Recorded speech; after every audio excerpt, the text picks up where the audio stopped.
네, 여러분 그럼 2부를 시작하겠습니다. 네, 1부에서 여러분께 예고해드린 바와 같이 2부에서는 우리 책에서는 여기서 다뤄지지 않는데, 그래서 이제 알키비아데스의 연설, 그것을 우리가 살펴보는 것으로 어떤 2부의 내용을 좀 진행하도록 하겠습니다. 1부에서 말씀드렸던 거와 마찬가지로 여러분, 우리가 이러한 그 고전을 통해서 현대의 어떤 문화적인 이슈들을 다시 한번 토파볼 수 있는 기회를 갖는 건데, 여러분 저는 이번 국회에서는 차별금지법, 포괄적 차별금지법이 통과가 되리라고 기대를 했었는데, 네, 이게 물거품이 된 것 같습니다. 동성애는 죄다, 뭐 이렇게 해서 어떤 차별을 조장하는 그러한 방식을 통해서 처음에 2007년도에 포괄적 차별금지법, 포차법이 뭐 발의가 되려고 했는데, 결국은 이제 철회하는 그러한 이제 거센 반발로 철회하게 됐죠. 예. 근데 이번 국회에서는 좀 워낙 다수석이었기 때문에, 압도적 다수석을 차지했기 때문에 국민들의 이런 열망을 좀 읽어줄 줄 알았는데, 좀 그런 부분이 안타깝습니다.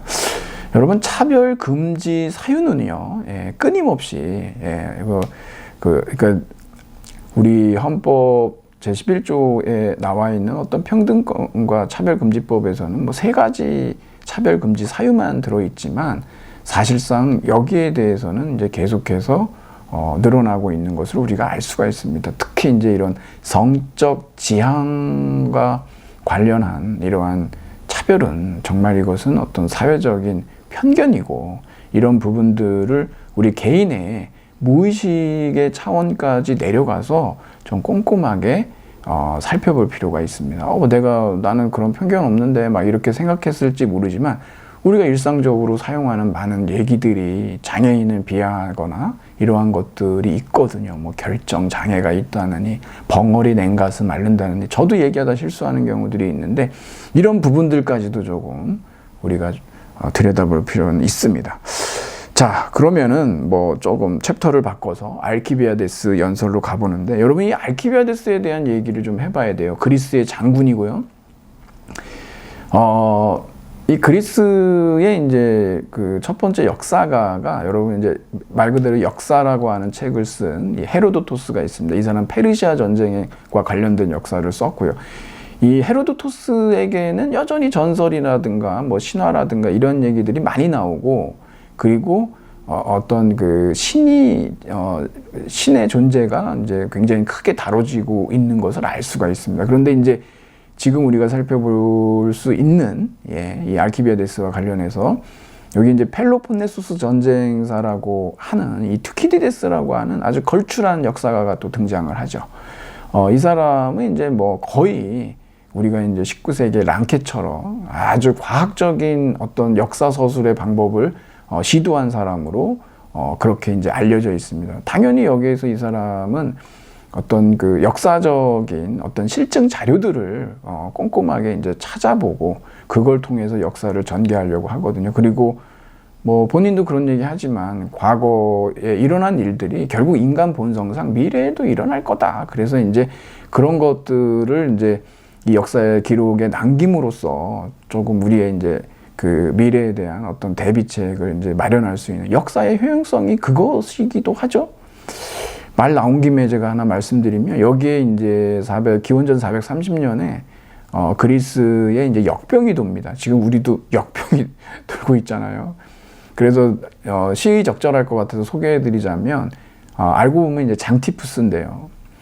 이 역병이 도니까 어떤 일이 벌어지냐 그러면은, 사람들이 신에 대한 두려움도 없고 법에 대해서도 지키지도 않는다는 거예요. 그렇겠죠, 여러분. 어차피 신에게 뭘 바치든 안 바치든 정말 뭐 바쳤다고 안 죽고 안 바쳤다고 죽고 그렇지도 않고, 그리고 법이 집행되기 전에 죽을 수도 있는 상황이 벌어지거든요. 그래가지고 사람들이 그만큼 신에 대한 두려움, 준법, 정신 이런 것들 다 없어지고 뭐만 할까요, 여러분? 그렇죠, 여러분. 쾌락에 탐닉해가지고 뭐 언제 죽을지도 모르는데, 여러분 그 충분히 이해가 가시죠. 예, 그런 부분들을 보면 아마도 이제 그런 기록들을 통해서 이 투키디데스는 우리에게 이런 그리스의 역병 그리고 이 증상들 그것이 어떤 그 사회의 어떤 붕괴를 가지고 왔는지 우리가 뭘 주의해야 될지 이런 얘기들을 또 교훈을 주는 것 같습니다. 여기 보면은 이제 이 알키비아데스가 등장하는 대목이 있는데 왜 등장하냐 그러면 여러분 이 펠로폰네소스 전쟁이라는 게 있어요. 이거 이제 기원전 431년에서 404년에 결국 아테네가 이 스파르타한테 패망을 하죠. 예, 집니다. 그러면서 이제 아테네는 이제 뭐 곤두박질 치기 시작하는데 이런 27년, 장장 27년이에요. 예. 그랬는데 기원전 415년에 이 아테네가 어떤 결정을 내리냐 그러면 시칠리아를 그 원정을 갑니다. 여러분도 잘 아시다시피 전선을 이렇게 두 개, 세 개로 나눠 놓으면 그 승리하기가 어렵다는 거 아시지 않습니까? 그런데 여기에 많은 사람들이 다들 있지 않습니까? 그 동상이몽이에요. 예. 그 시칠리아 원정을 이렇게 큰 부대를 이끌고 갈 필요가 없는데 너무 과도하게 하여튼 그 도박을 한 거죠. 그것을 독려했던 사람이 누구냐면 바로 이 알키비아데스 장군입니다. 이 사람 지금 416년이죠.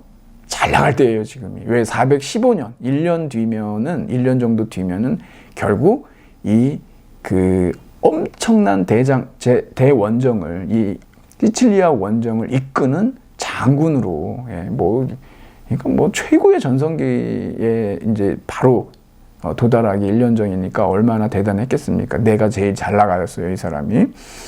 그 알키비아데스는 이제 어릴 때 부모님 다 여의었기 때문에 페리클레스가 후견인이었고 미소년이에요. 여기 그 알키비아데스가 이제 소크라테스하고의 그러한 어떤 사랑하는 자와 소년애인의 역할 전도 이런 것들도 교육학과에서 이제 많이 논문들을 쓰고 그래요. 맨날 그 얘기만 나와서 좀 지루하긴 한데 어찌됐든 이 사람이 그 어렸을 때 너무 미소년이에요. 소년 애인의 그 나이 때는. 그래가지고서 여자들이 집에서요 독수 공방을 했다는 거예요. 왜? 남편들이 그냥 이 알키비아데스 쫓아다니라고 꽁무니 쫓아다니라고 여자들은 집에서 그냥 그러고 있었다 그러고 이제 소년 애인 관계에서 벗어나서 이제 나이가 이제 청년이 되고 그랬지 않습니까? 그때는 또 어떤 일이 벌어졌냐 그러면은 남편들이 그렇게 전전긍긍했대요. 왜? 자기 아내가 그냥 혹시라도 알키비아데스하고 정분이 날까봐 그 정도로 아주 잘생겼습니다. 그래서 알키비아데스에 대한 어떤 글을 보면 그는 매우 잘생겼다. 뭐 이렇게 아름다웠다. 이렇게 시작을 많이들 합니다. 하지만 이 사람은 성격적으로 굉장히 사치스럽고 그리고 아주 파격적인 행보들을 너무 많이 해가지고 구설수에 많이 올랐고요. 소크라테스가 이 알키비아데스하고 물론 이제 그 자기는 뭐 가르친 적이 없다라고 얘기를 하고 그런 부분들이 있지만 소크라테스는 알키비아데스에 대해서 좀 상당한 기대를 가지고 있었죠. 소위 이제 플라톤이 얘기하는 철인 왕, 잘만 교육시키면 정말 철학자 왕이라고 하는 이게 정말 그 조합이 거의 불가능해 보이는 이런 것이 이 사람을 통해서 구현될 수 있다라고 하는 기대를 이제 하게 만드는 인물이었다라고 하는 거죠. 이 아테네 사람들이 알키비아데스에 대해서 갖는 이 애증은 어마어마합니다. 왜 그러냐 여러분? 이 사람이 이제 415년에 시칠리아 원정을 떠날 때 그 전날 그날 이제 출정하는 날 출항하려고 그러는데 밤에 어떤 일이 있었냐 그러면 여행의 신이기도 하죠. 이 헤르메스 신상들이 있습니다. 헤르마이라고 하는데 이 헤르메스 그 신상들이 이제 훼손되는 그러한 사건이 좀 불길하잖아요, 이게. 거기에다 뭐가 또 등장했냐 그러면 엘레우시스 비유의식이라고 하는데 비유의식 이 의식은 공개가 안 되게 돼 있어요, 이게. 근데 이런 것들을 또 이제 공개했다라고 하는 이런 추문들, 아주 이런 종교적인 두 가지 추문이 등장을 하는데 이 장본인이 누구냐 그러면 여기 이 알키비아데스가 여기에 다 연루가 되어 있는 거예요. 그러니까 어떻게 할 거냐. 일단 출항을 시키고 그리고 나중에 다시 불러들여가지고 재판을 하자. 그래가지고 일단 출발은 시켰는데 사실 여기에 대해서는 상당히 뭐 역사적인 고증도 필요하고 그러는데 논란이 상당히 많이 있습니다. 정말 알키비아데스가 그랬냐 안 그랬냐도 문제고 그러지만 어찌됐든 시칠리아 원정에 가 있는데 여기 이제 그 본토에서 이 사람을 갖다가 재판하기 위해서 데려오라고 그래가지고 호출을 해요. 소환장을 보내는 거예요. 그래서 데리러 갔는데 여러분 같았으면 어떻겠습니까? 이제 여기에서 알키비아데스는 스파르타로 도망을 갑니다. 지금 스파르타하고 아테네가 전쟁 중이라고 그랬죠. 적국으로 도망을 가는 거예요. 배신했습니다. 예, 아테네를 배신하고 거기 가서도 스파르타 사람들이 놀랄 정도로 스파르타 사람보다 더 스파르타 사람처럼 생활해요. 예, 그러면서 어떤 정보를 주겠습니까? 탑시크릿을 다 주는 겁니다. 그래가지고 아테네가 이 펠로폰네소스 전쟁에서 수세에 몰리게끔 장군이니까 이미 군사 기밀들을 다 알고 있고 아테네가 어떤 약점이 있는지 다 알고 있잖아요. 그거 하다 보니까 이게 전세가 다 역전이 되고 뭐 난리가 난 거죠. 근데 거기에서 이제 여기 아기스 2세라고 하는 스파르타의 왕이 있었어요. 라케다이몬의 왕이 있었는데 이 라케다이몬 왕이 이 아기스 2세가 원정을 간 사이에 이 왕비하고의 이 관계를 통해서 또 애까지 납니다. 그래서 결국 이것 때문에 나중에 암살당하는데 이 오래 캐캐 묵혀 있는 거죠. 이 아기스 2세가 얼마나 화가 났겠어요. 목숨 걸고 원정 나가 있는데 자기 아내를 유혹해가지고, 워낙 미소년이었으니까 누가 유혹했는지 모르겠지만, 그래가지고 결국은 412년에 이 아기스 2세가 이제 살해를 하려고 이제 하니까 도망갑니다. 어디로 갈까요? 페르시아로 가죠. 참 대단한 인생이죠. 그래서 페르시아로 망명을 가가지고 거기에 있다가 407년에 이제 아테네로 다시 돌아오는데 왜 그러냐 그러면 이런 어떤 그 과두정부를 무너뜨리는데 아테네 과두정부 무너뜨리는데 도움을 좀 줬어요. 아테네 사람들이 그때 우리가 시칠리아 원정 갔을 때 시칠리아에서 완전히 정말 그 대패를 하거든요. 거기에 대해서 이제 이 사람들도 우리가 그때 그러지 말았어야 됐어. 알키비아데스를 왜 그때 소환을 하도록 해가지고 그런 사람 아닌데 막 이런 여러 가지 이제 그 복잡한 심경들이 있었기 때문에 407년에 다시 돌아왔다가 이 사람이 부재 중일 때 그 부하가 또 패전을 해요. 해전에서 그 책임을 물으니까 또 어디로 갑니까? 페르시아로 또 도망갑니다. 예. 여기에서 이제 말씀드린 대로 아기스 2세의 아들이죠. 그 올해 이제 그 어떤 오랜 어떤 원한 감정이 있지 않습니까? 그래가지고 이제 결국은 암살을 지시해가지고 이 소아시아의 프리기아라고 하는 곳에서 결국 암살을 당하는. 그래서 이제 그게 이제 404년 공교롭게도 이제 아테네가 펠로폰네소스 전쟁에서 패망하는 해와 같습니다. 그래서 이제 이렇게 알키비아데스는 생을 마감하게 되죠. 상당히 흥미롭습니다. 이제 이 알키비아데스하고 이 소크라테스의 관계에 대해서 이제 우리가 이 연설을 통해서 조금 볼 수가 있는데, 연설로 들어가 보면요. 근데 소크라테스가 이제 소크라테스 디오티마 연설이 이제 다 끝났어요. 이제 끝나고 났는데 갑자기 이제 바깥에서 그냥 웅성웅성 하면서 한 무리의 이제 술꾼들이 막 들어와가지고 그 사람이 이제 알키비아데스가 이제 온 거죠. 그래서 이제 어찌됐든 같이 동석을 합니다. 알키비아데스가 이게 뭐냐, 술도 안 먹고 이러면서 정말 지금 우리 이게 에루스 찬미 연설을 하면서 굉장히 즐거운 이야기판을 벌이고 있잖아요. 근데 완전히 이제는 다 술판으로 바꿔버리고 본인이 자청해서 좌장이 돼가지고 무조건 마시라고 막 이러고 그러다가 결국에 이제 에릭 시마코스가 제동을 겁니다. 목마른 사람처럼 술만 마실 거냐. 역시 의사 아닙니까? 그랬더니, 가장 절제 있는 아버지의 가장 훌륭한 아들인 에릭 시마코스 이러면서 얘기하면서 에릭 시마코스가 우리가 지금 사랑 얘기하고 있었다고 얘기하니까 소크라테스 앞에서는 다른 찬미는 못한다. 소크라테스가 질투가 엄청 많아가지고 막 이런 얘기하면서 그러니까 에릭 시마코스가 그러면 소크라테스를 찬미해라. 그래가지고 제가 말씀드린 대로 이 알키비아데스의 연설만 소크라테스에 대한 찬미예요. 근데 이걸 가만히 들여다보면 찬미와 비난이 이게 같이 섞여 있는데, 그것도 이제 우리가 알고 보면 사실 이 소크라테스의 어떤 그 아랫대, 소크라테스의 어떤 덕이죠. 덕에 대한 덕에 대한 비방일 뿐이지, 사실은 소크라테스를 더 이제 드러내는 그러한 작용을 한다는 걸 우리가 알 수가 있죠. 여기 보면 여러분 순서가 이렇게 돼 있어요. 모상을 통해서 찬양한다 그랬는데, 왜 그러냐면 여러분, 소크라테스의 아토피아라고 그랬죠. 아주 비범해요.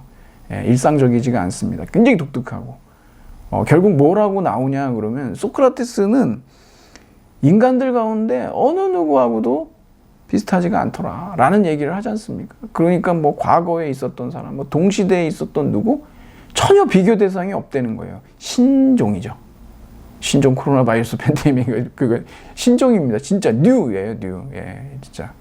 그런 얘기를 하기 때문에, 그래서 누구한테 비유할 수는 없고, 결국 모상을 통해서, 이 모상이라고 하는 건 이미지인데, 뭐 어디에 이렇게 이미지로밖에는 설명할 수가 없다라고 하면서, 여기 이제 실레노스가 나오고 사티로스가 나오는데요. 이 사티로스인 마르시아스라고 하는데, 여기서 이렇게 줄여도 돼 있지만, 사실은 실레노스는 뭐냐 그러면은, 이거는 일종의 이제 조각상인데요.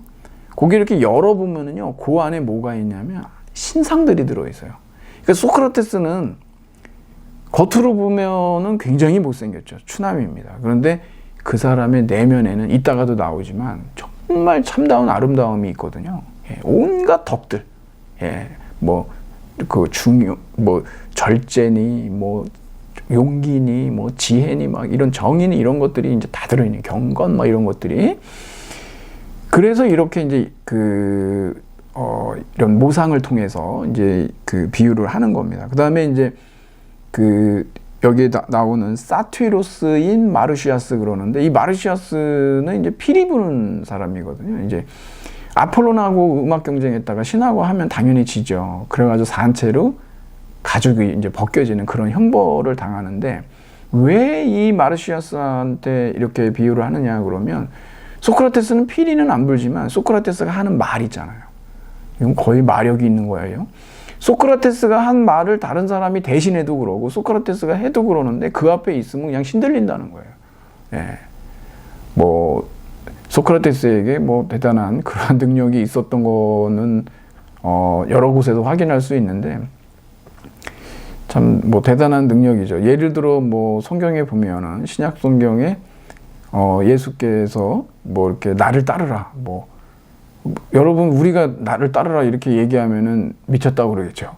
근데 그 말 한마디에 사람들이 아버지도 그물도 배도 버리고 따르는 그런 일들이 써 있잖아요. 적어도 이 소크라테스한테도 굉장한 뭐 그런 힘이 있었던 게 아닌가 싶은 게, 하여튼 뭐 그런 그러니까 이제 이 마르시아스에 비할 정도로, 하여튼 뭐 이런 피리 부는 사람으로서 뭐 대단한 능력을 가지고 있는데, 똑같다. 그런 식으로 이제 유사하다라고 얘기하는 겁니다. 그리고 여기 이제 두 번째 뭐 아이러니와 방장과 절제 뭐 이런 것들이 있는데, 이 소크라테스에 대한 이러한 어떤 방자함이라고 여기 나와 있지만, 이거 휘브리스라고 그러거든요. 휘브리스. 이건 굉장히 뭐 오만, 뭐 그러니까 오만, 자만 이런 얘기를 하는데, 사실상 여기에서 나와 있는 이 내용은 들어가 보면 소크라테스의 어떤 아주 탁월함을 얘기하고 있는 걸 알 수가 있거든요. 이게 무슨 얘기냐면, 알키비아데스가요, 소크라테스를 갖다가 자기의 미모 있잖아요. 이 미모를 통해서 소크라테스의 어떤 그런 지적인 탁월함하고 자기의 미모하고 교환을 하려고 그래요. 여러분들, 우리는 지금 이해가 잘 안 될지 모르겠지만, 이 사람들의 어떤 소년애적 관계 있지 않습니까? 나는 뭐 카리제이스타이라고 이제 히라보로 그러는데, 뭐 이건 뭐 누구에게 만족시키다 이런 뜻이지만, 사실은 성적 호의를 제공하는 거예요.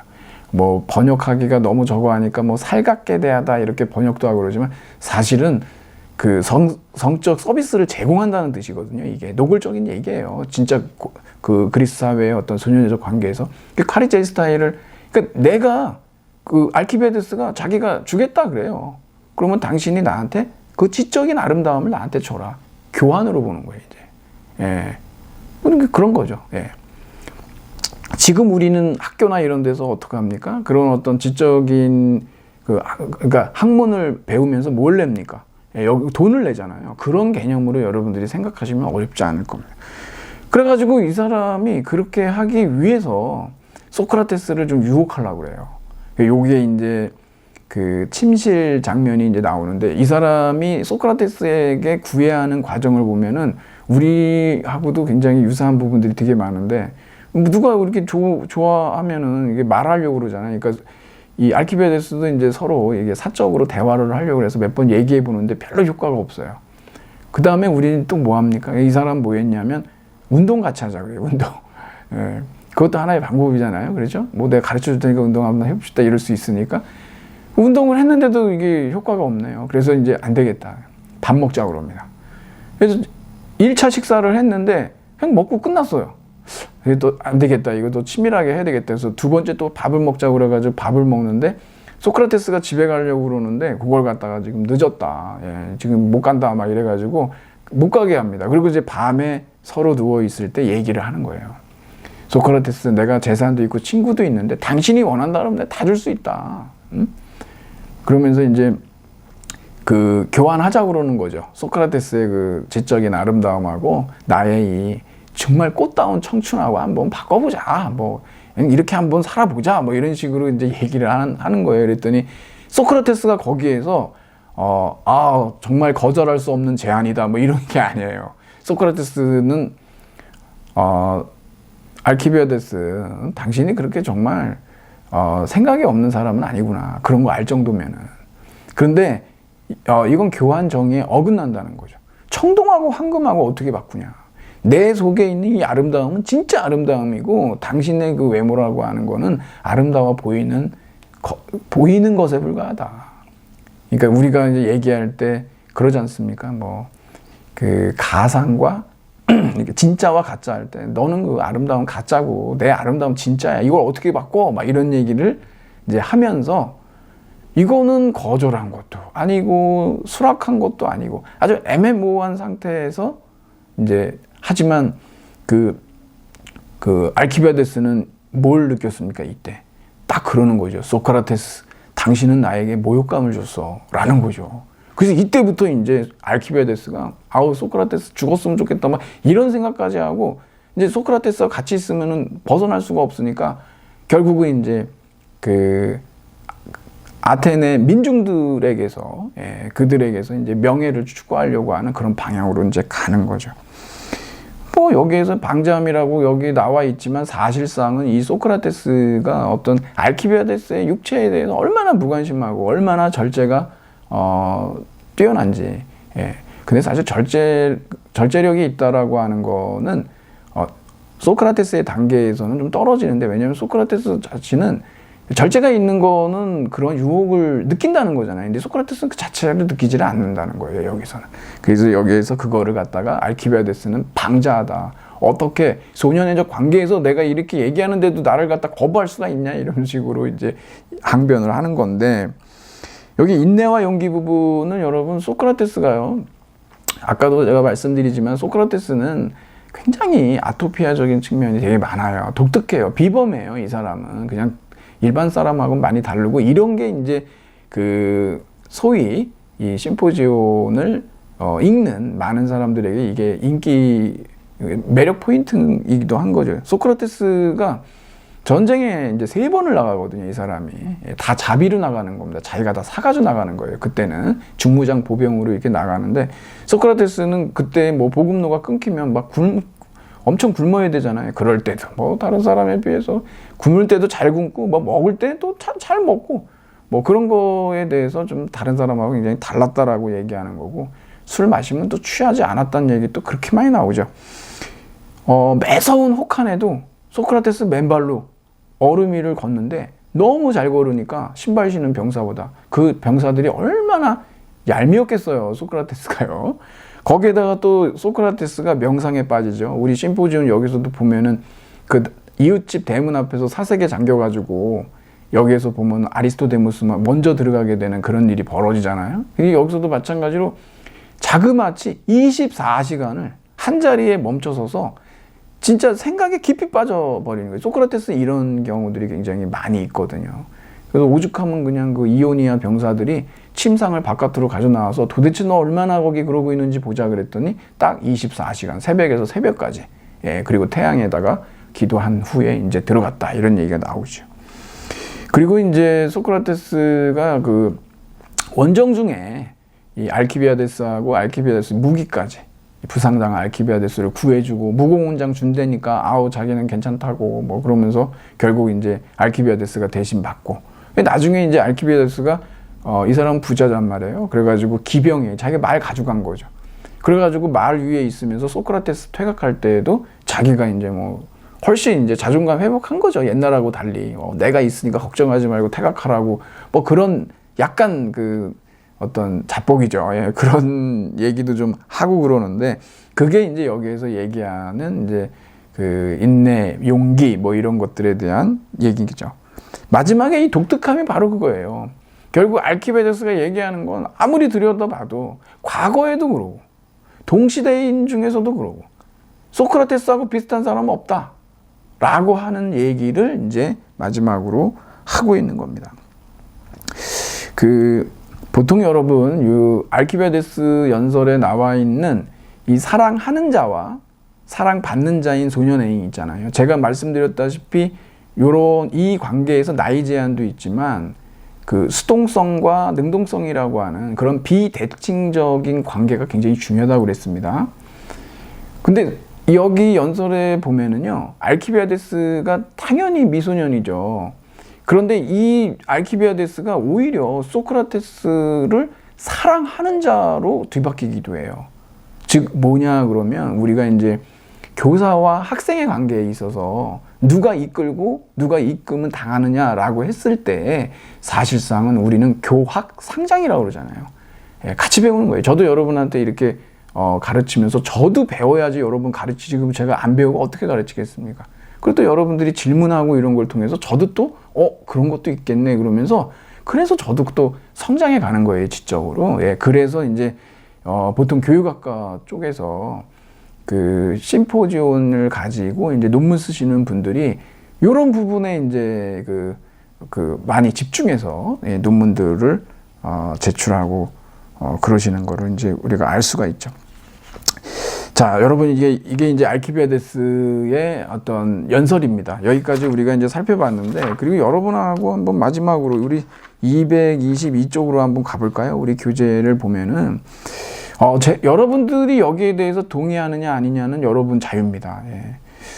저는 뭐 이렇게 생각 안 합니다. 이게 여러분 우리 인간에게는요, 뭐 이렇게 뭐 플라톤의 어떤 심포지온의 사랑 얘기만 나오면 맨날 그 정신적인 사랑 뭐 이런 식으로 얘기하고 그러는데 여러분 인간에게 있잖아요. 이 육체적 사랑이라는 거 굉장히 중요한 거예요. 거기서 시작하는 겁니다. 근데 이게 르네상스 시대 겪으면서 갑자기 육체적인 사랑이라고 하는 것이 평가절하되면서 그냥 뭐 그 형상론, 이데아론 이래서 아름다운 것 자체 그러면서 정신적 사랑으로 플라톤의 사랑이 한마디로 반쪽짜리가 돼버린 게 너무너무 안타까운 거예요. 예. 이런 어떤 또 기독교적인 그 색깔이 들어가면서 어떤 육체적 사랑이 대단히 이제 뭐 불경하고 불결하고 뭐 이런 식으로 인식되고 있는 건 대단히 안타깝고 잘못된 방향입니다. 말씀드린 대로 아리스토파네스의 신화에 나오는 것처럼 수평적인 낭만적 사랑과 그리고 아름다운 것 자체라고 하는 이 수직적 사랑의 사다리 이 두 가지를 다 얘기할 때 그때 비로소 플라톤이 에로스에 대해서 갖고 있는 그러한 생각들을 우리가 좀 입체적으로 볼 수 있게 된다라고 하는 것이죠. 네, 여러분들이 그거 좀 잊지 않으셨으면 좋겠고요. 이렇게 해서 우리가 이제 두 번의 시간에 걸쳐서 플라톤의 심포지온을 살펴봤습니다. 이걸로 이제 정리를 하도록 하겠습니다. 여러분 장시간 수고하셨습니다. 감사합니다.